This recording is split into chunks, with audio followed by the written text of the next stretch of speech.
suatu masalah? Nah, kenapa dia kehadirannya tidak diinginkan? Karena merugikan.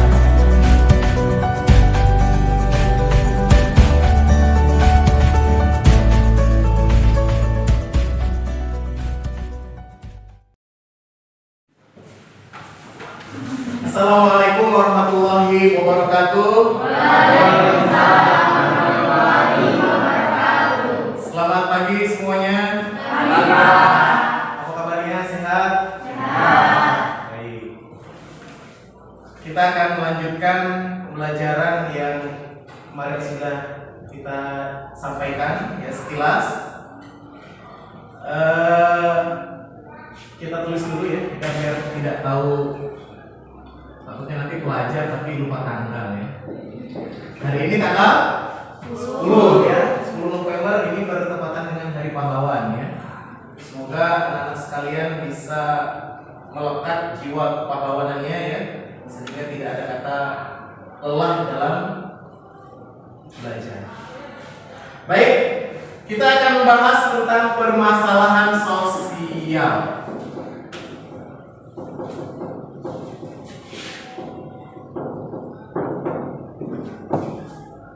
Permasalahan, kayaknya salah tulisannya ya. Wah, ini udah buat masalah. Lahan. Permasalahan sosial. Ya. Permasalahan sosial itu terdiri dari dua kata. Kata apa yang pertama? Masalah. Masalah dan sosial. Masalah dan sosial. Jadi anak-anak sekalian, kita harus paham dulu yang pertama tentang definisi atau pengertian tentunya ya. Jangan sampai nanti kita bahas permasalahan sosial, definisinya atau pengertiannya kita belum paham. Atau nanti ketika kita belum paham atau tidak paham tentang definisi, salah mengartikan apa itu masalah. Misalkan pelajar, kewajibannya belajar. Oh, belajar merupakan suatu masalah karena membuat kepala saya pusing. Apakah belajar itu merupakan suatu masalah? Nah, kita akan bahas apa sih indikator atau ciri-ciri dari sebuah masalah itu. Kira-kira menurut kalian apa? Sesuatu bisa dikatakan masalah apabila yang pertama kira-kira apa? Yang pertama keadaannya, kalau di buku keadaannya sulit. Itu yang pertama. Yang kedua, sesuatu dikatakan sebagai masalah apabila selain keadaannya sulit, tidak sesuai dengan nilai dan norma.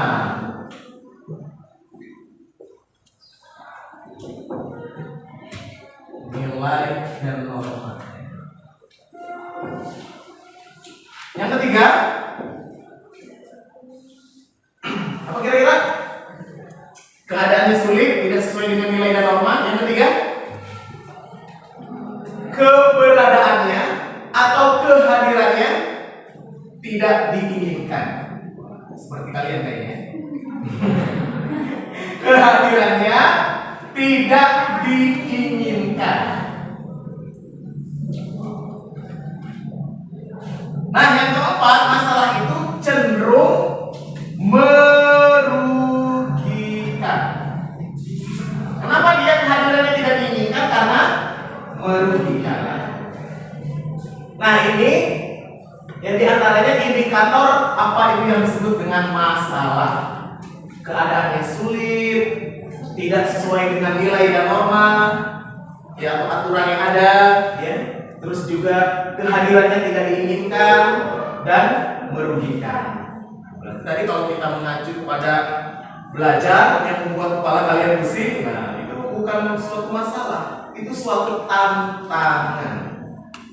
Masa belajar merugikan? Masa belajar bertentangan dengan nilai dan norma? Belajar itu malah selaras dengan nilai dan norma. Nah itu masalah. Ini indikator yang bisa kita jelaskan ya. Tadi permasalahan sosial terdiri dari dua kata, masalah dan sosial. Untuk masalah sudah kita jelaskan. Kira-kira kalau sosial apa yang disebut dengan sosial? yaitu kalau berkaitan dengan kehidupan masyarakat, ya, termasuk interaksi di dalamnya, terus lagi struktur sosial atau tatanan sosial.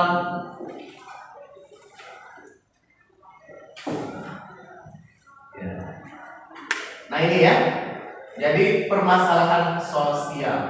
Jadi Anda harus bisa memahami, ya, anak-anak bisa memahami pertama yang tentang definisi atau pengertian dari permasalahan sosial. Oke, sampai di sini jelas ya? Oke, itu tadi tentang definisi. Ya, sekarang kita lanjutkan karena kita sudah lumayan paham tentang definisi atau arti. Sekarang kita coba ke faktor atau sumber. Jadi permasalahan sosial ini ada sumbernya. Sumber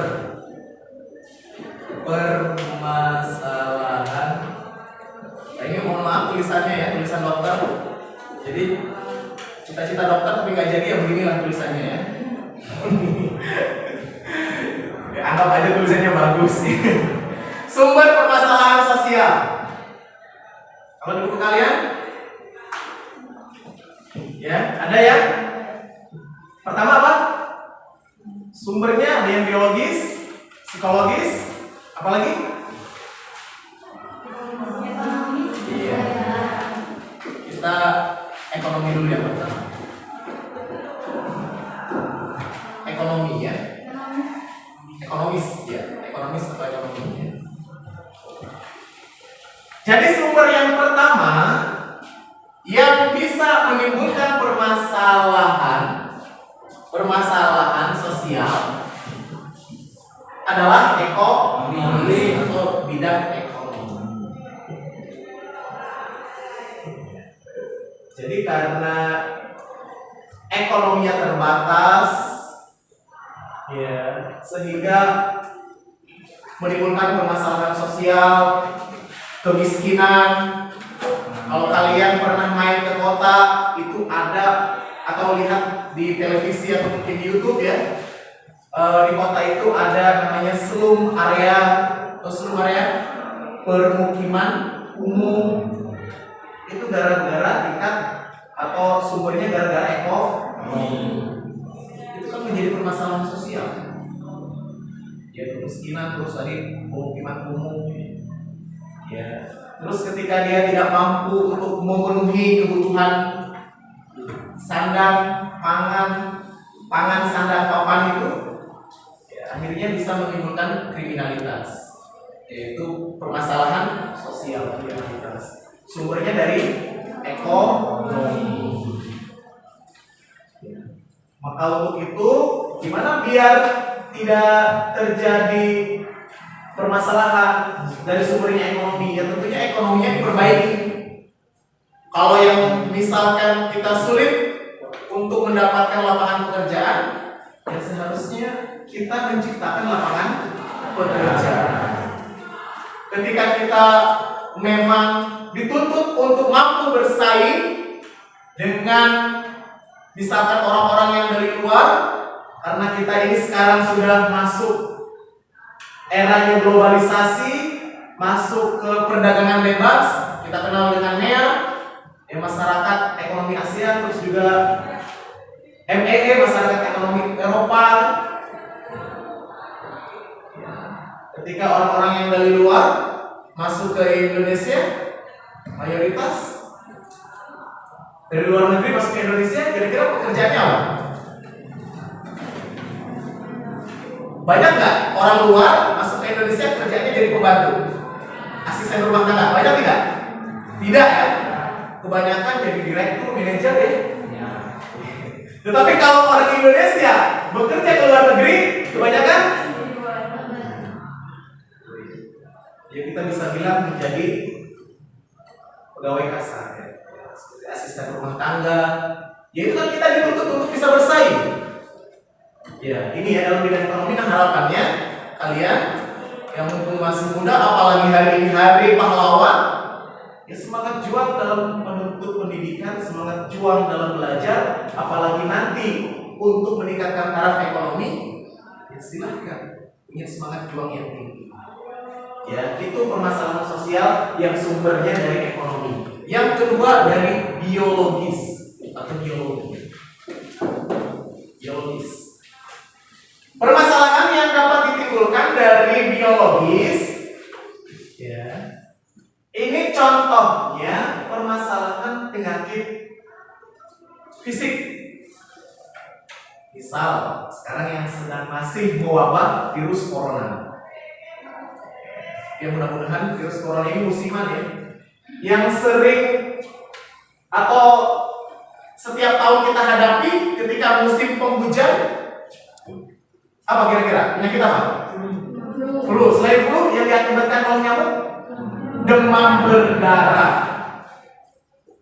Ya, biologis. Artinya ketika penyakit itu disebabkan oleh virus, ya kita harus benar-benar menjaga kebersihan lingkungan, ya kebersihan diri kita agar terhindar dari virus sehingga tidak menimbulkan penyakit. Ya, itu ya. Ya sebenarnya penyakit demam berdarah itu lebih ganas ya, daripada corona itu sendiri. Cuma karena ya corona itu mewabahnya sangat cepat, jadinya lebih populer corona. Nah, itu ya sumber permasalahan sosial dari faktor biologis. Yang ketiga psikologis atau psikologis ya.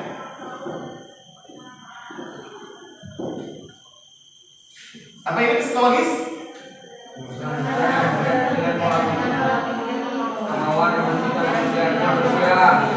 Iya, karena dari pola pikir yang intinya kejiwaan psikologis.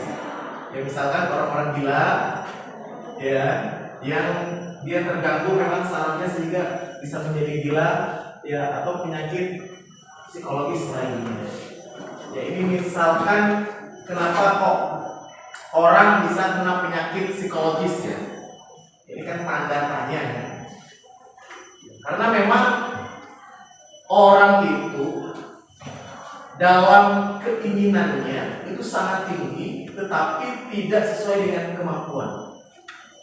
Jadi kemauan tidak seimbang dengan kemampuan, sehingga harapan tidak sesuai dengan kenyataan.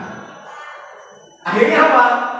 Ya, timbulan penyakit kejiwaan, gila.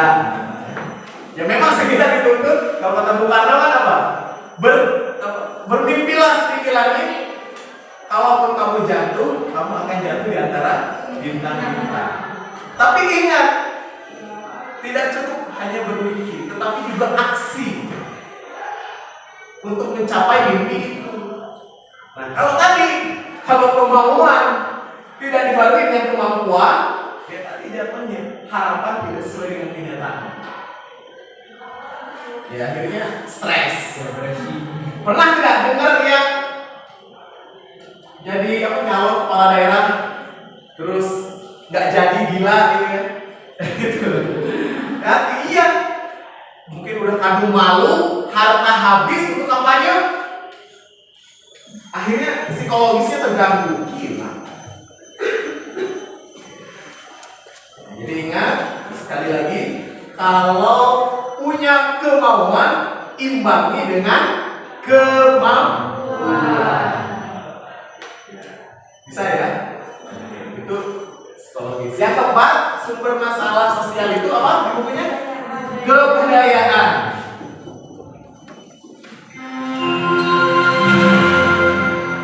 Saatnya jam ke-6 dimulai. It's time to begin the sixth lesson. Kebudayaan ini bisa juga menjadi sumber permasalahan sosial. Misal, kita sebagai orang Indonesia Indonesia menganut budaya Timur. Budaya yang menjunjung sopan santun. Kalau dari segi pakaian, kita lebih cenderung tertutup pakaiannya. Itu budaya Timur. Nah nanti siapa tahu, kan kita nggak tahu nasib orang ya. Anda bisa ke luar negeri, ya tapi tadi ya tidak menjadi asisten rumah tangga ya mudah-mudahan ya. Ya Anda jalan-jalan tur ya sama keluarga besar Anda, ya. Atau kerja di sana jadi direktur ya. Kan kita nggak tahu ya. Ya. Tapi tadi barengi dengan aksi. Ketika ingin punya mimpi barengi dengan aksi. Jalan-jalan misalnya ke Amerika, Eropa sana. Ya kalau Eropa sih dingin ya. Pasti pakaiannya tertutup. Karena dingin dia. Ya, tapi ada juga nanti musim panasnya. Ya. Jadi kalau Anda melihat, ya nggak usah jauh-jauh sih ya. Mungkin di Bali melihat orang-orang bule berjemur. Iya. Kan tahu kalau berjemur, nggak mungkin dia pakai selimut itu nggak mungkin kan. Berjemur, terus atau kamu tadi main ke Amerika, yang perempuan kok pakaiannya bikini, iya. Terus celana adiknya pakai ya, kecilan, pendekan kan. Nah, atau kamu kerja di Jakarta, nanti budaya sudah beda dengan budaya kita nih, yang masih di kampung misalkan ya. Nah itu, ketika kamu ke luar negeri melihat yang seperti itu, kamu ikuti budaya itu ketika pulang di Indonesia. Nah itu jadi permasalahan nanti. Ya, ternyata begitu pulang, wah berubah. Yang tadinya hijab, gamis, gitu ya perempuan, pulang-pulang dari Amerika karena melihat beberapa tampilan yang modis, dia berbeda, pulang gamis sama hijabnya ditinggalkan. Ya, ganti dengan rok mini, ganti dengan celana pendek. Nah itu nanti akan menjadi permasalahan sosial. Ya karena itu tidak membudaya di negara kita. Itu sumber permasalahan sosial. Ya. Oke, kita lanjut lagi ya. Tentang ragam. Nah, ini ragam itu contoh. Banyak ya, halaman 46 banyak ya di situ. Ada kemiskinan, ada apa lagi? Konflik sosial, apa lagi? Kesenjangan sosial, kejahatan atau kriminalitas, ada korupsi, disorganisasi keluarga, masalah lingkungan hidup, delinkuensi anak, prostitusi, penyimpangan seksual, eksklusi sosial. Nah itu berbagai ragam permasalahan sosial. Atau contoh dari beberapa permasalahan sosial yang ada dalam masyarakat. Ya. Kita coba bahas untuk kemiskinan, konflik sosial. Ya tadi sudah Bapak singgung sedikit ya. Untuk kemiskinan tadi faktornya ekonomi, ya. Konflik sosial ini pertentangan. Jadi di dalam masyarakat ada sebuah pertentangan. Ini bisa karena berbeda suku, agama, ras. Nah, ini pertentangan konflik sosial. Ini konflik sosial itu merupakan permasalahan sosial. Ini bisa terjadi karena kebudayaan, ya, kebiasaan. Misal kalau orang Jawa, orang Sunda itu logatnya memang logat yang halus. Nah, tapi beda dengan yang sukunya suku Lampung. Ya, memang itu logatnya memang seperti itu, bukan marah dia. Ya. Apa kamu? Memang logatnya begitu. Ya, bukan marah dia. Iya, nah jadi hal yang seperti ini, nah, maka dari itu kita harus saling memahami satu sama lain antar suku itu. Itu ya. Nah, jadi konflik sosial. Yang selanjutnya kesenjangan. Oh ya, kesenjangan kesenjangan itu kan jauh gitu ya perbedaannya. Bagaikan langit dan bumi. Kayak lagunya Via Valen. Kesenjangan antara kaya dan miskin. Nah, itu kesenjangan sosialnya itu gambar 2.4 ya, halaman 48 itu. Kesenjangan sosial dapat ditemui di perkotaan. Ada gedung pencakar langit sebelah sana, sebelah sininya ada pemukiman padat penduduk. Sepertinya kumuh juga. Itu kesenjangan sosial. Ini lagi-lagi karena faktornya apa? Sumbernya ekonomi. Yang selanjutnya ada kejahatan. Ya ini ya kejahatan. Ini merupakan permasalahan sosial. Di sini ada berbagai macam bentuk kejahatan, penipuan, pembunuhan dan lain sebagainya. Nah, ini merupakan salah satu atau ragam dari permasalahan sosial. Terus yang selanjutnya korupsi. Nah, ini yang memang permasalahan sosial yang selalu hangat di negara kita. Ya, korupsi. Apa itu korupsi? Apa? Penggunaan dan jabatan untuk memperoleh keuntungan pribadi sehingga merugikan kepentingan umum dan negara. Iya, betul. Jadi memanfaatkan atau mengambil ya milik atau harta benda suatu organisasi untuk kepentingan dirinya sendiri. Itu korupsi. Ya, tadi saya sampaikan bahwa memang korupsi ini isu yang selalu hangat. Kenapa hangatnya tadi? Ya, kita sering kalau Anda mengikuti acara berita kriminal di televisi, korupsi yang dilakukan oleh beberapa kepala daerah, mulai dari gubernur, mulai dari bupati, bahkan kepala desa, itu sering kita jumpai beritanya di televisi atau di media sosial. Sampai ada bahasan mengapa ya itu jalan di kita itu jalan yang di Lampung Tengah yang dari mana yang jalannya jelek itu? Dari Rubiah terus seperti banyak mana lagi? Mata Gajah. Ya. Itu jalannya kan apalagi sekarang musim hujan ya, jadi kolam gitu. Jadi kolam ya. Kolam ikan dan kolam renang kayak gitu. Musim hujan. Ya, itu bisa kita ya kategorikan kenapa nggak beres-beres dari tahun ke tahun. Ya sebenarnya kalau untuk pembangunan jalan pasti semuanya itu ada SOP, standar operasional prosedur. Pasti untuk bangun jalan sekian meter itu dananya berapa udah jelas.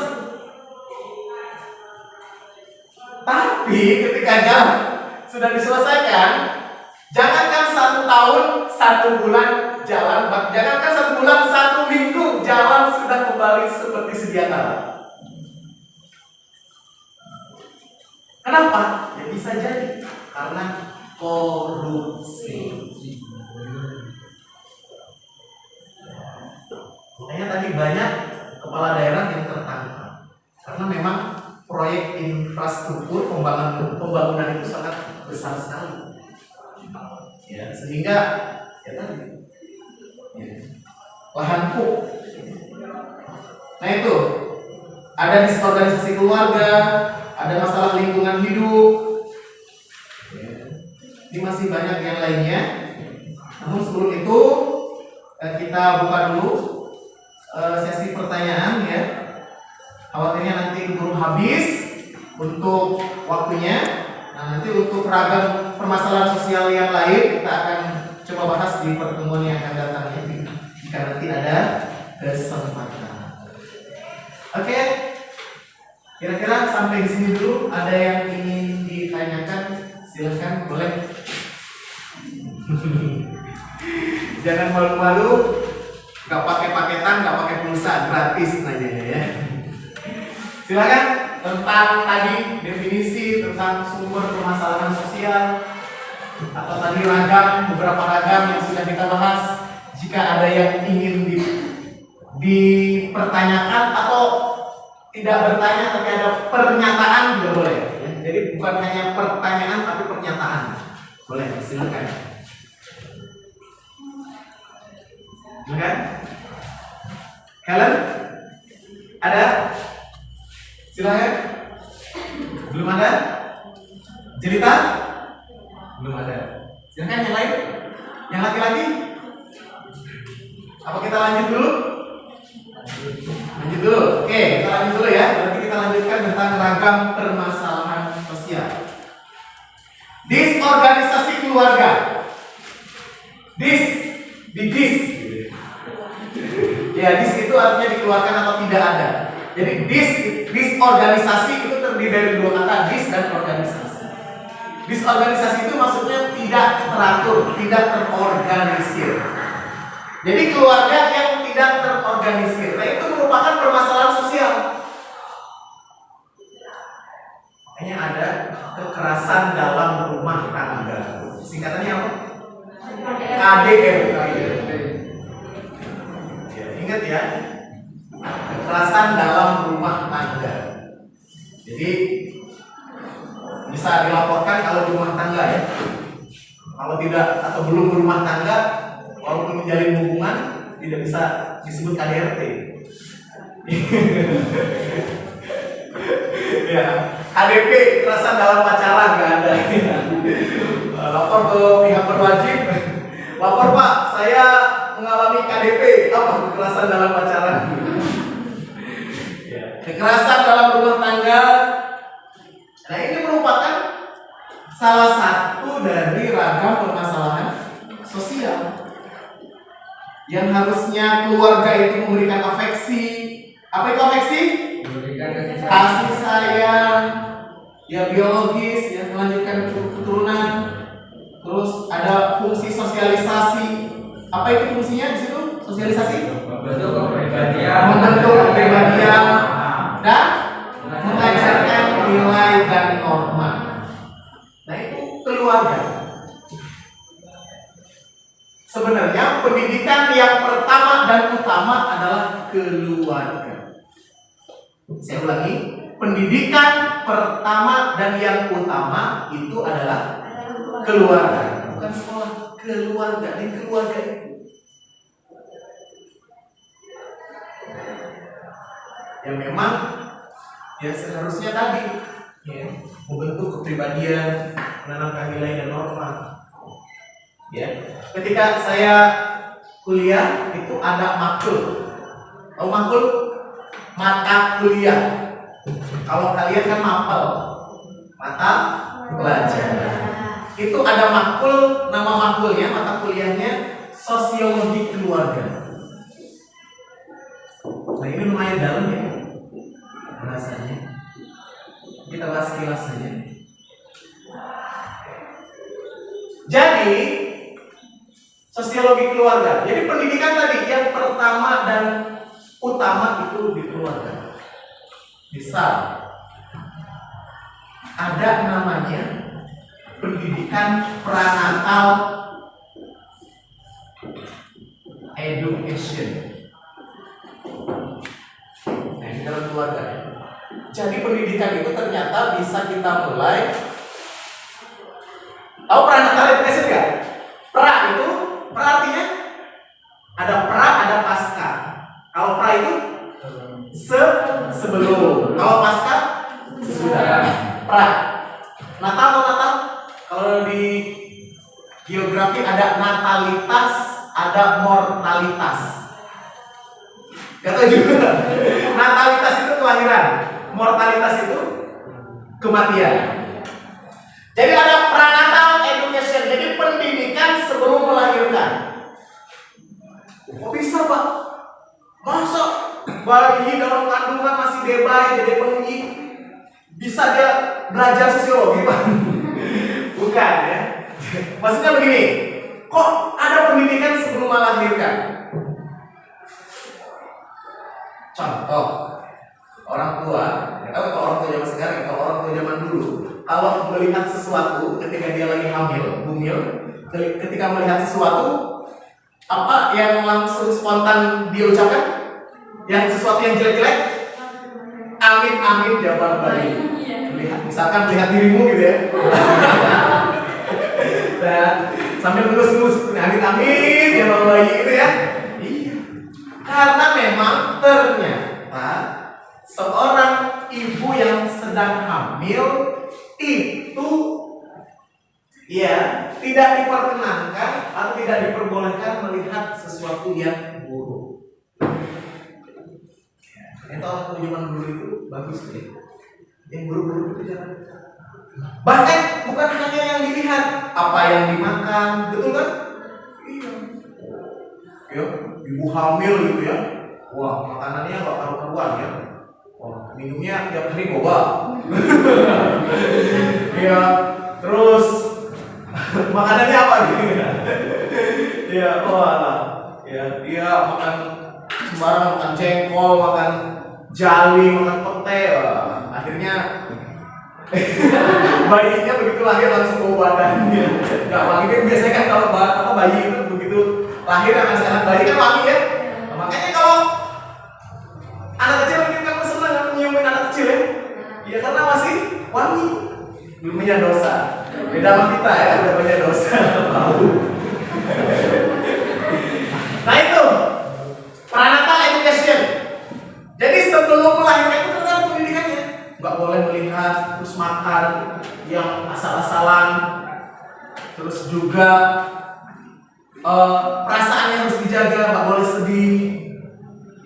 Ya, lebih melahirkan sedih aja. Jadi anaknya dalam kandungan ikut galau. Ya, jadi pendidikan. Nah, harus sering mendengar yang baik-baik. Nah itu ya, prenatal education. Setelah melahirkan, kira-kira, ya, nah ini melahirkan ini merupakan perjuangan yang luar biasa ya. Ya, apalagi sebelum melahirkan. Sebelum melahirkan, kebayang nggak kalau misalkan bumil yang sedang besar, hamilnya 9 bulan, ya, jangankan ya untuk nyuci pakaian, untuk nyuci piring, ya, kalau jalan aja kan susah ya. Gimana kalau jalan bumil? Kan nggak mungkin bumil jalan-jalan begini kan nggak mungkin. Pasti ya. Iya. Bahaya, luar biasa. Bayang kalau lagi nyuci pakaian atau nyuci piring, perutnya besar, nggak bisa. Perutnya besar terus pindahin ke samping, putar ke belakang. Itu luar biasa memang. Nah itu ya, itu dalam keluarga. Memang tadi keluarga adalah pendidikan yang pertama dan utama. Sebelum melahirkan, terus tadi setelah melahirkan, perjuangannya luar biasa. Ya, terus juga tugas seorang ibu melahirkan, yang menyusui dan membesarkan. Nah, ini juga dalam proses pemberian ASI eksklusif. Nah, ini kan ada juga ASI eksklusif. Nah, itu kalau di sosiologi keluarga itu dibahas tuh. Iya. Kan sekarang yang penting beri ASI. Ternyata beda nah, antara ASI yang dimasukkan ke botol terus dikasih ke bayi sama ASI yang memang langsung dari ibunya tanpa perantara botol. Nah itu pengaruhnya akan berbeda. Ternyata teori penjelasannya, begitu si bayi minum ASI, air susu ibu, ya didekap oleh ibunya langsung, ya dapat dari ibunya langsung, tidak dari botol. Nah itu akan terjadi transfer kasih sayang antara ibu dan anak dan ibu. Maka saya pernah dengar ya cerita seorang konselor yang mengkonselor seorang anak. Saatnya istirahat. It's time to have a break. Oke, saya rasa cukup ya. Nanti kita bisa lanjutkan. Khawatirnya nanti ada guru yang akan masuk. Oh ini istirahat ya? Udah lapar. Ya lapar. Nanti terjadi permasalahan sosial ya. pingsan. Nah, itu kan keadaannya sulit, tidak sesuai dengan kehadiran tidak diinginkan, nah, merugikan. Kalau udah sakit kan merugikan. Nah, jadi silakan Anda boleh istirahat. Terima kasih atas perhatian dan kerjasamanya. Ingat sekali lagi semangat juang para pahlawan, hari ini hari pahlawan, dan harapannya bukan di momen hari pahlawan saja Anda benar-benar berjuang, tetapi walaupun bukan di hari pahlawan Anda dapat benar-benar berjuang. Memperjuangkan siapa? Yang memperjuangkan diri kita sendiri. Akhir kalam, assalamualaikum warahmatullahi wabarakatuh.